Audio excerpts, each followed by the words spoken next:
I know you're terribly disappointed because it's not snowing this morning, but we're still going to have a great time worshiping and hearing the word taught. And so we're going to stand together now and lift our voices.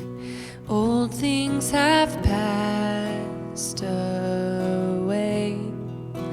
Your love has stayed the same.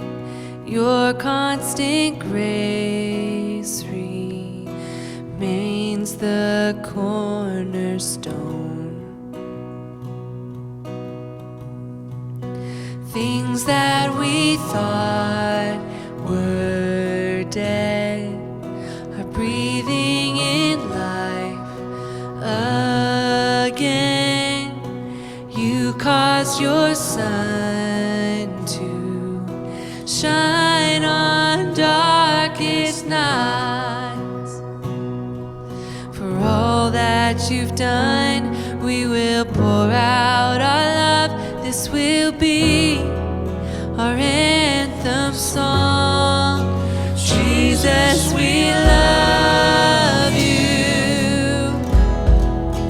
Oh, how we love you. You are the one our hearts adore. The hopeless have found their hope. The orphans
So this week, our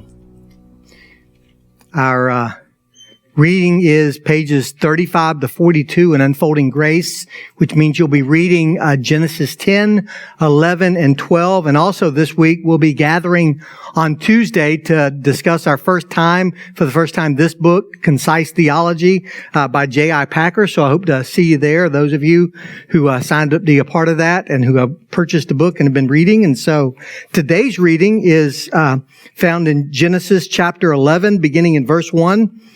It says, "Now the whole earth had one language and the same words. And as people migrated from the east, they found a plain in the land of Shinar and settled there. And they said to one another, 'Come, let us make bricks and burn them thoroughly.'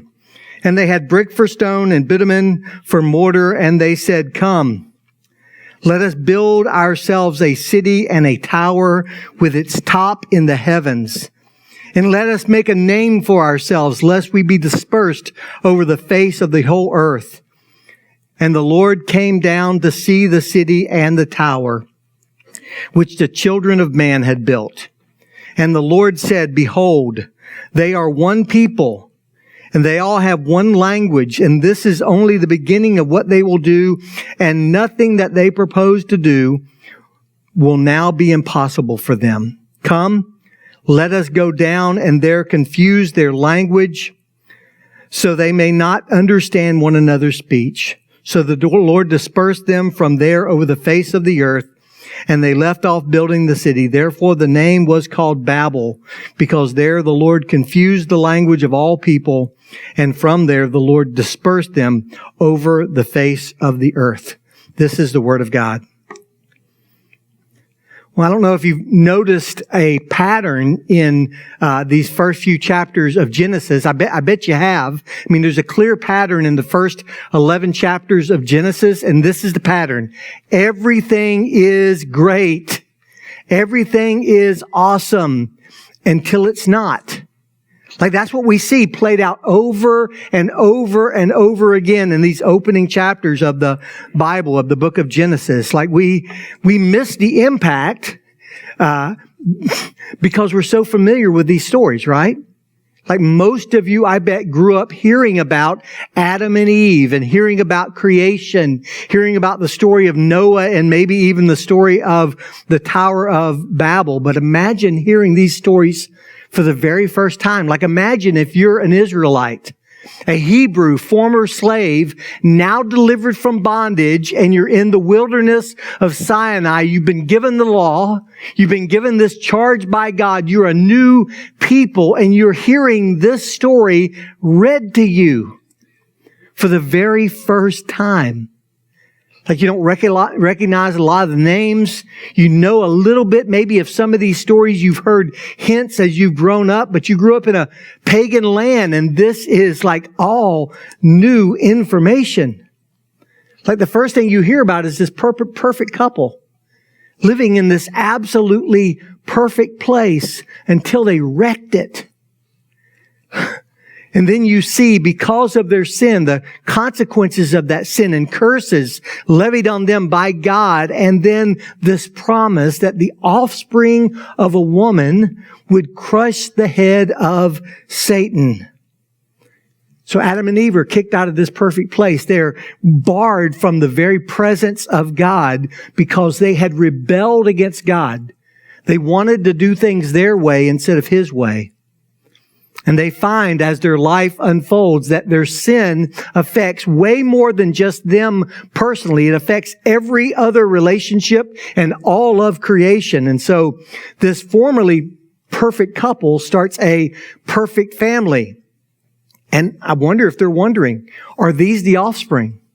Like, are these the children of promise that are going to crush the head of the serpent?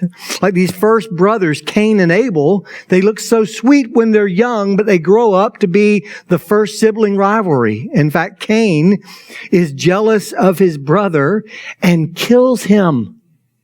Like murder, guys. We're only 4 chapters into the story. Can you believe this?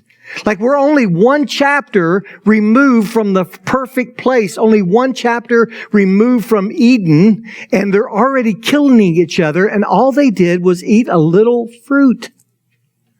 And so we're finding that this sin thing, this problem of human rebellion is way more serious than just a tree in a garden.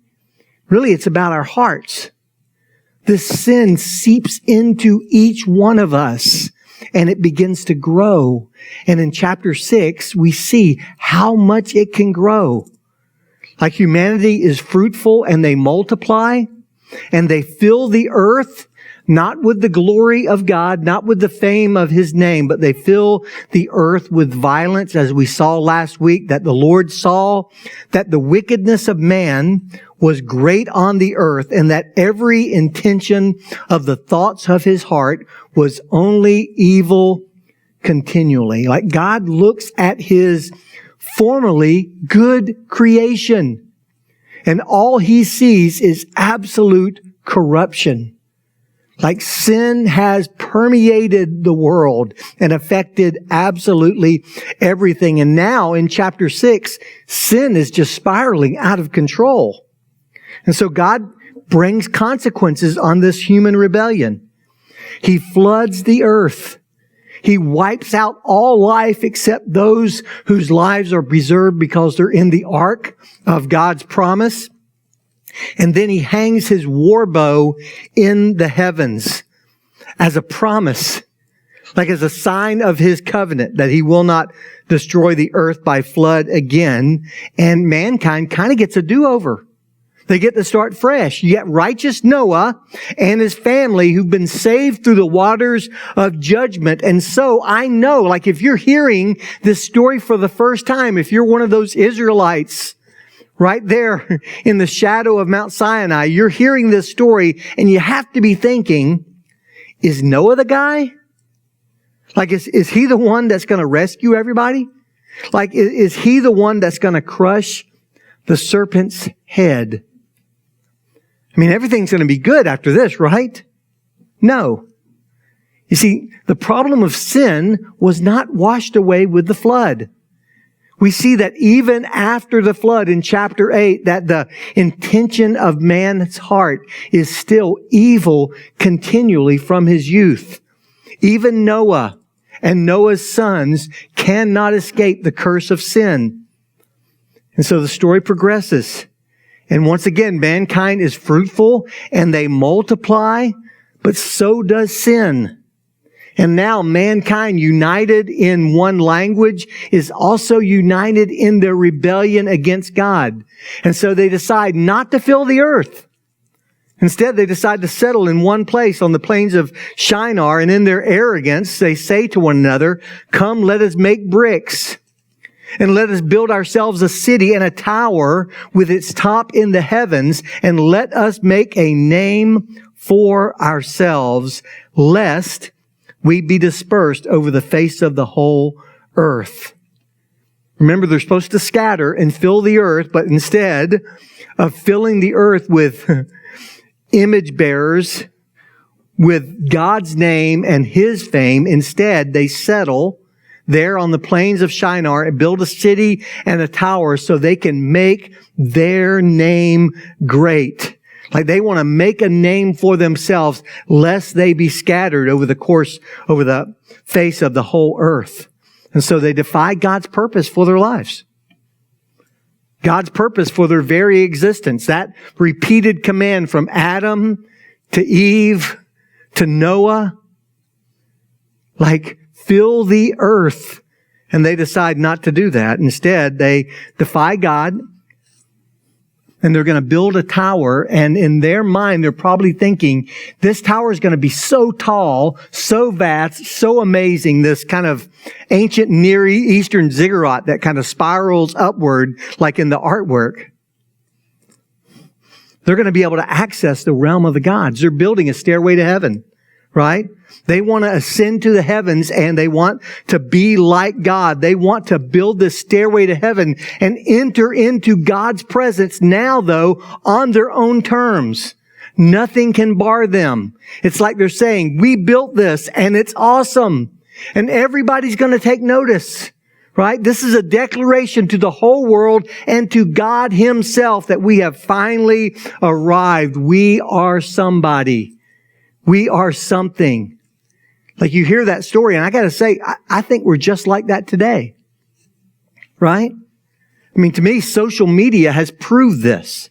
Like social media is like this great magnifying glass on the hearts of humanity, showing us what we're really like. All the vileness and grossness of social media, that is in each of us.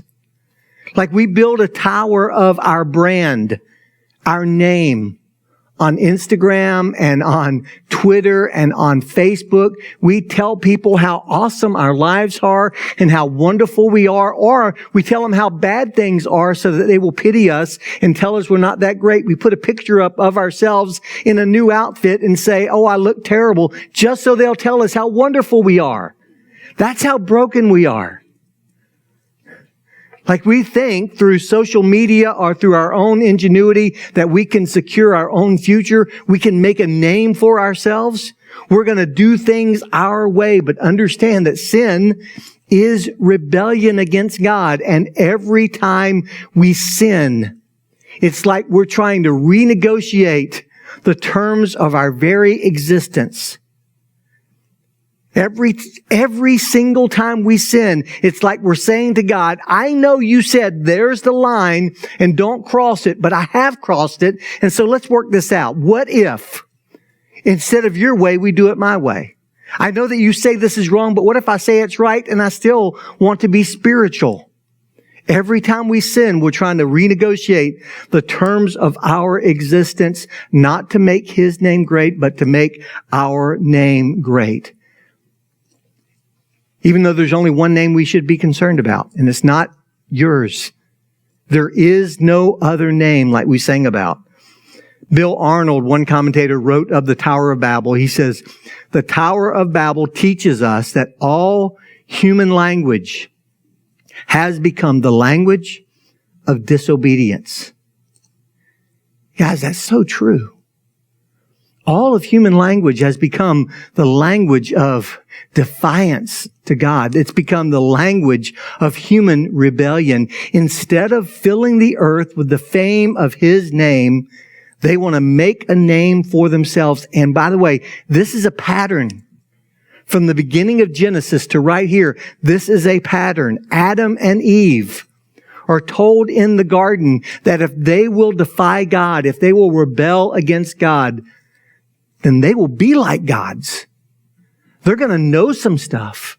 They're going to be able to decide for themselves what's right and what's wrong. They will, in a sense, make a name for themselves. They'll make a mark. And then Cain, after he sins, he goes out from the presence of God and he founds a city and he names that city after his own son because he wants to make a name for himself. And then in chapter 6, the people who are destroyed by the flood are called the men of renown. Literally, the men of name. These are people who have made a name for themselves. And then in chapter 10, we read about the founder of the city in which this tower is built, the city of Babel. His name is Nimrod. In Genesis 10, we meet him, and it says, he was the first on the earth to be a mighty man. He was a mighty hunter before the Lord. Therefore, it is said, like Nimrod, a mighty hunter before the Lord. You know how we say that, right? All the time. You know how? Just like Nimrod, that mighty hunter. It says the beginning of his kingdom was Babel. You know, Nimrod is an interesting, almost antichrist kind of figure in the Old Testament. His name literally means he who rebels. His name means rebellion, and the city that he founded exemplifies that name. In 1 Samuel 15, after King Saul decided he was going to take things into his own hands and do things his own way, either through an offering or not a sacrifice or whatever. He's just going to make life work his own way and make God happy doing things on his own. He is confronted by Samuel the prophet, and Samuel rebukes him with these words. He says, to obey is better than sacrifice. And then he says this, because rebellion is like the sin of witchcraft. And you think, how does that work? Like, how is rebellion like witchcraft? Like, what is the point that Samuel's trying to make in rebuking the king? How is rebellion like witchcraft? What's like this? Witchcraft acknowledges that there's more to this world than mere materialism. There's more to this world than what we see with our eyes, that there is a spiritual realm. Like it acknowledges the reality of the supernatural, but it says that I will have the supernatural. I will harness the power of the supernatural on my own terms. Like God has made this world bigger than what I see with my eyes, and I'm going to control it.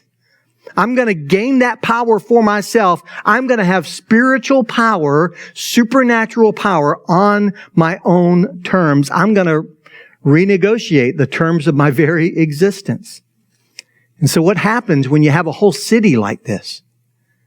It says that the Lord came down to see the city and the tower which the children of man had built.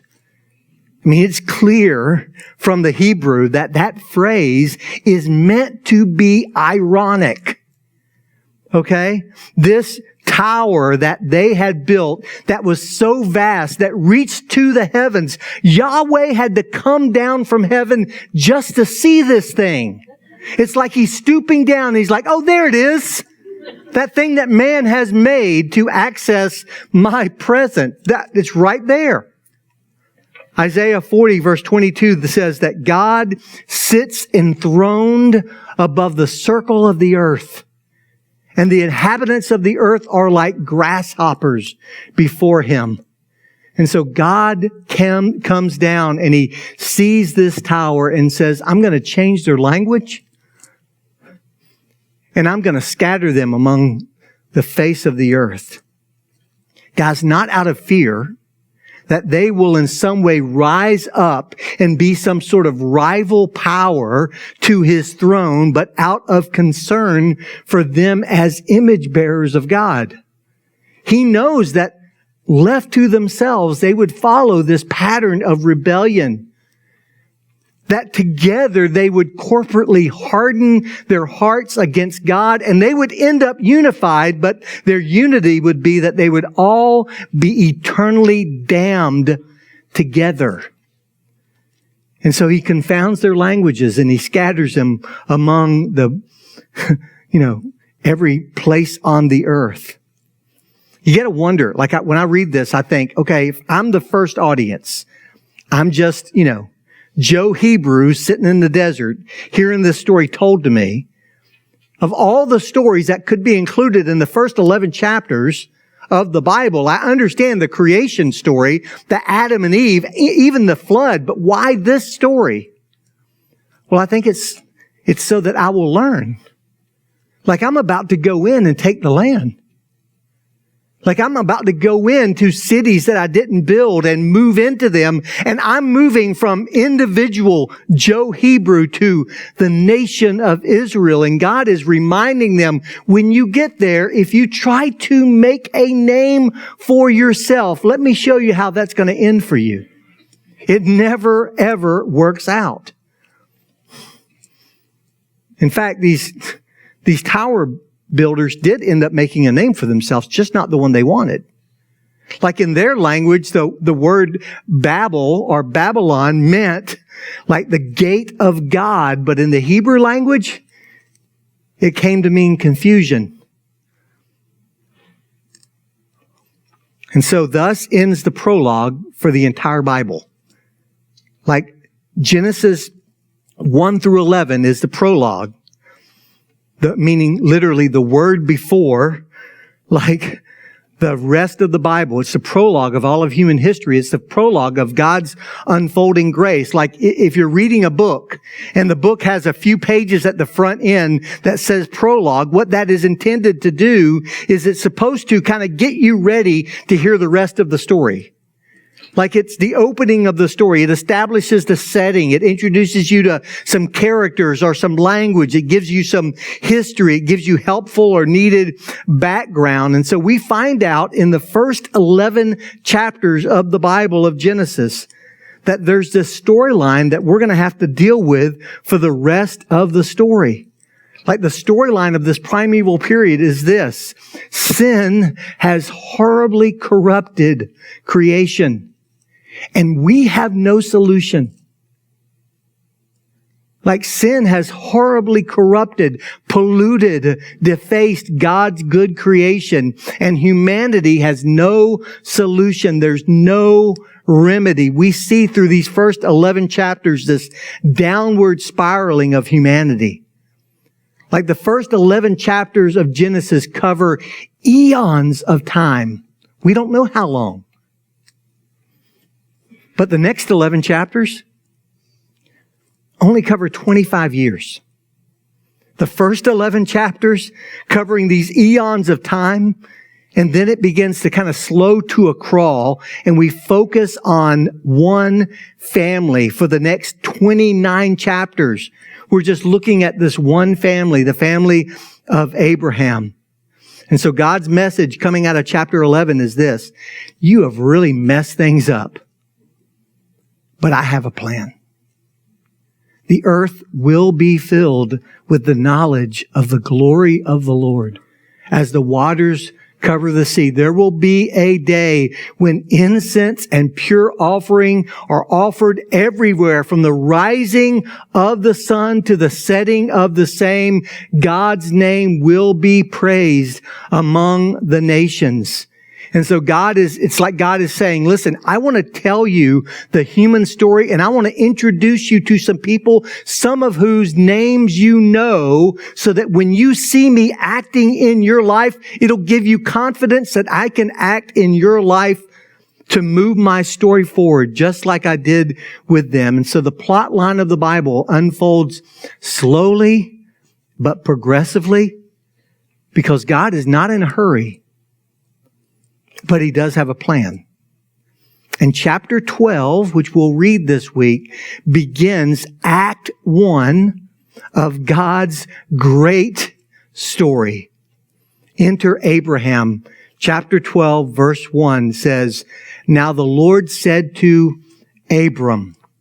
Now once again, you're an Israelite sitting in the sand, in the desert, in the shadow of Sinai. You're hearing this read to you.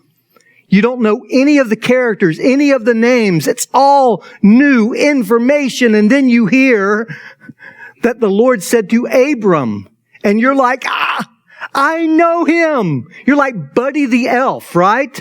Hearing Santa Claus's name, and you're like, I know him. You're so excited because finally you see yourself, your family in the story of God.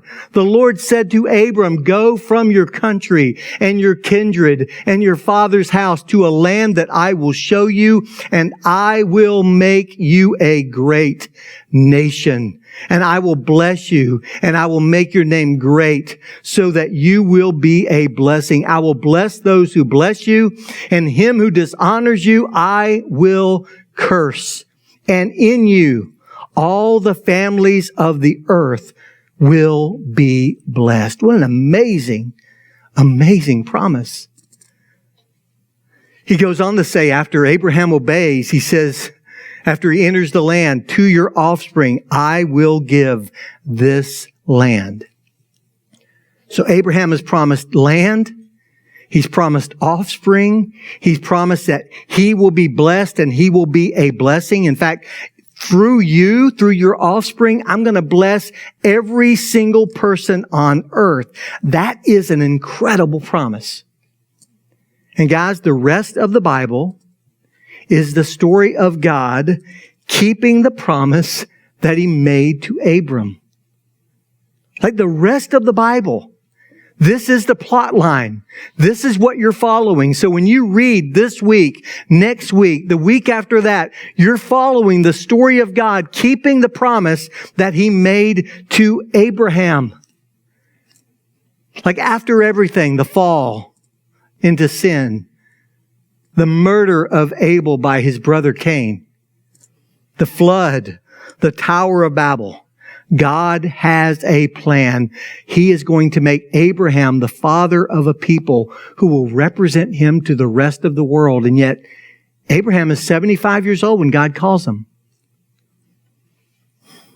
He's a pagan worshiping idols in another country when God calls him by name. His wife is barren. He has no kids. His story's going to take a long time. He's headed on a long journey. It's going to take 25 years until he sees God begin to answer this question. And so the pattern for the prologue is that everything is great until it's not. But in Genesis 12, we see this promise. God's going to make you a great nation, and you're going to be a great blessing. And guys, God always keeps His promises, even though sometimes we wish He wouldn't. God always punishes sin. God makes a promise to His children, His elect, and He will keep every promise He has made. God calls Abraham, in the text, it's so interesting. He calls Abraham a nation, and He calls all the nations of the world mere families. Like Abraham is the goy, and they're the mishpachah. Like Abraham is going to be so great that all the superpowers of the earth, Egypt included, are going to look like a bunch of little families scattered in tents. Guys, Genesis 12 is God's response to Genesis 1 through 11. Like the word bless appears 5 times in 2 verses at the beginning of chapter 12. And the word curse appears 5 times in the first 11 chapters. It's as if Moses is saying, listen, God's 5-fold blessing is going to overcome the 5-fold curse of the fall. He's clearly communicating that what God is promising in Abraham is to overcome through his offspring all the ramifications of the curse with this new blessing. Like this is how God answers the problem of human sin. And we get to see the story unfold. God repeats this blessing in Genesis 22 when He says, "In your offspring shall all the nations of the earth be blessed." And then again in Genesis 26, He says, "I will multiply your offspring as the stars of the heaven, and I will give to your offspring all of these lands, and to your offspring all the nations of the earth, and in your offspring all the nations of the earth shall be blessed." And then again in Genesis 28, "Your offspring shall be like the dust of the earth, and you shall spread abroad to the west and to the east and to the north and to the south. And in you and your offspring shall all the families of the earth be blessed." Like humanity is going to be blessed and finally united, not around this crazy idea of making a name for themselves and building their own tower to access God's presence, but instead they're going to be united around the name and fame of God. Isaiah 11 verse 9 says this, "The earth will be filled with the knowledge of the glory of the Lord as the waters cover the sea. In that day, the root of Jesse will stand as a banner for the peoples, and the nations will rally to Him, and His resting place will be glorious." Guys, the offspring of the woman is going to hold the banner high, and the nations will gather to Him and in Him find rest. Humanity will once again be united, and humanity will once again have a common language, but it'll be the language of praise, Zephaniah chapter 3 tells us this, "For at that time I will change the speech of the peoples to a pure speech, and all of them may call upon the name of the Lord and serve him with one accord. From beyond the rivers of Cush, my worshipers, the daughter of my dispersed ones, shall bring my offering."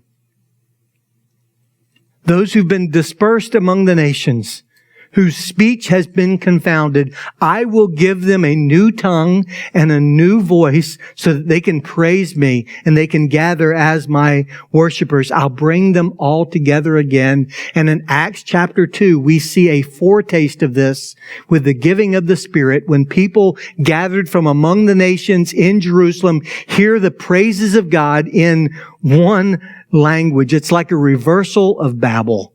Because, guys, Jesus is the answer to all of the problems introduced in the first 11 chapters of Genesis. In Genesis 1 through 11, we get like this grid to see the world through. We understand why things are so messed up. How can there be a good and loving and all-powerful God when everything seems so broken? And so we get the solution in Genesis 1 through 11, but we don't get satisfaction until Genesis 12, when we see that God, in Act 1 of His grand story, has a plan. Let's pray. God, thank you so much that, God, that you have a plan and that we get to be a part of it.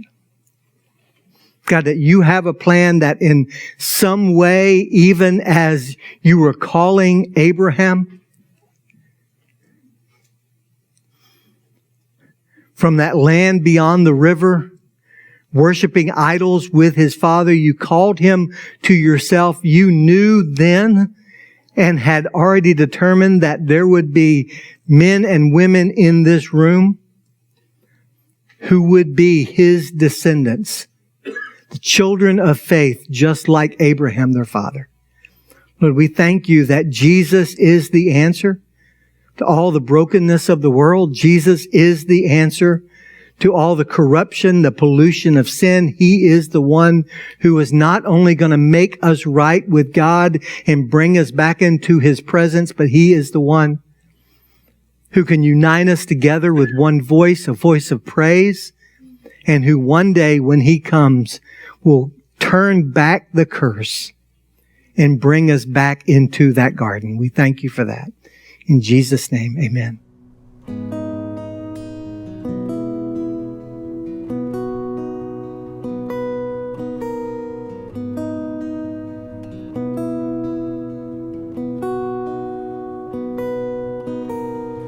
There's a grace when the heart is under fire.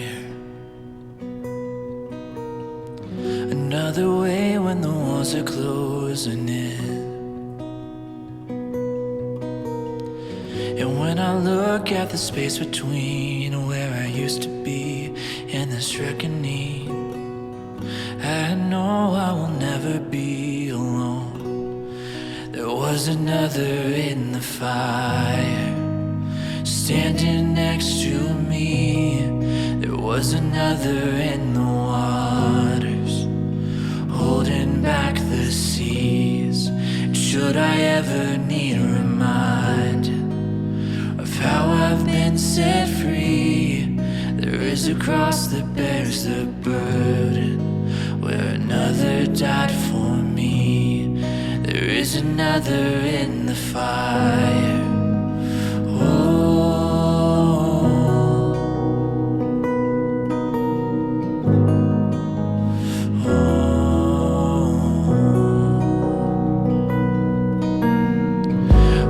Dead, left for dead beneath the waters.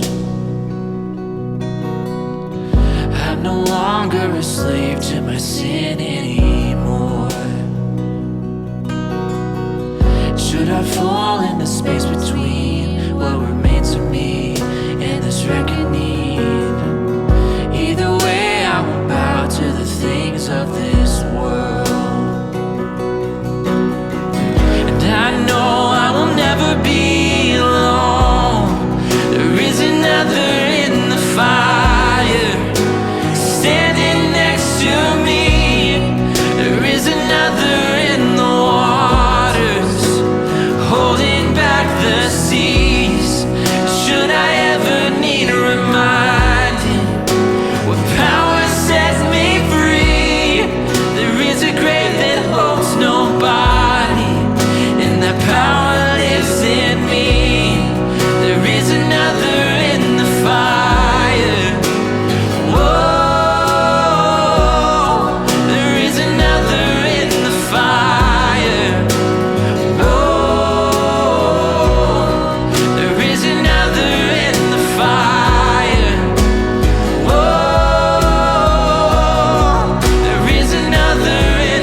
There's no other name but the name that is Jesus.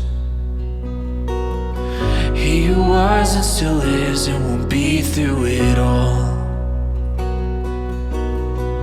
So come with me in the space between all the things unseen in this reckoning. I know I will never be alone. I know I will never be alone. There will be another in the fire standing next to me. There'll be another in the waters holding back the seas. Should I ever need reminded how good you've been to me, I'll count the joy come every battle, 'cause I know that's where you'll be. And I can see the light in the darkness as the darkness bows to him. I can hear the roar in the heavens as the space between wasted. I can feel the ground shake beneath us as the prison walls cave in. Nothing stands between us. Nothing stands between us.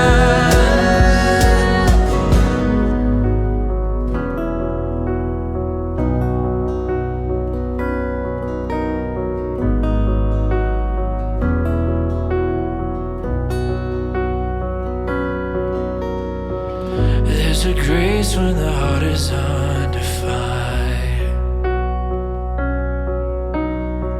Another way when the walls are closing in.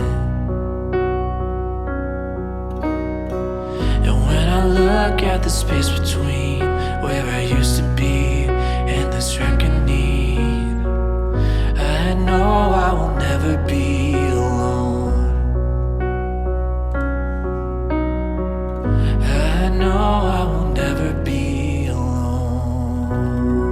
You know, the story I read this morning was the first audience intended to read that were those Israelites in the wilderness who were supposed to go in and take this land, right? They were to establish God's kingdom on earth and to be this audio visual to the nations.